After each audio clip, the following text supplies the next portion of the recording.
শীতে নুডলস খেতে কারই না ভালো লাগে, আর সাথে যদি থাকে সবজি। হ্যাঁ, শীতের সবজি।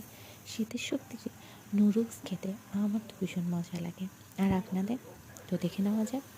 আমি এখানে প্রথমে নুডলস সিদ্ধ করে নিয়েছি, ওদিকে রসুন কুচি কুচি করে কেটে নিয়েছি, সাথে নিয়ে নিয়েছি ফুলকপি, গাজর, ক্যাপসিকাম, সিম, সব কিছু, পেঁয়াজ, মরিচ, সব কিছু খুব সুন্দরভাবে আমি কেটে নিয়েছি।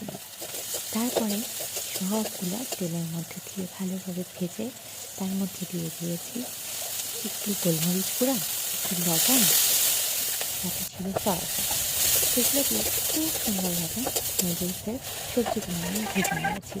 সব সবজি কিন্তু নরম করা যাবে না, সবজিগুলো একটু শক্ত শক্ত থাকবে, কারণ চাইনিজ ভেজিটেবলগুলো একটু শক্ত হয়। তারপরে আমি দিয়ে দিলাম আমার ভেজে রাখা সব সবজির মধ্যে নুডলস দেওয়ার পরে আমি সুন্দর করে গোলমরিচ গুঁড়া আর ম্যাগি মশলা দিয়ে ভালোভাবে নাড়াচাড়া করে নিচ্ছি। আমার শাশুড়ি ডিম খান না, এই জন্যে তার জন্য আলাদা একটু তুলে রেখে আমি আলাদা একটা প্যানে খুব সুন্দর করে ডিম ভেজে নিয়েছি। আর ডিম ভেজেছি একটু গোলমরিচ গুঁড়ো আর একটু লবণ দিয়ে।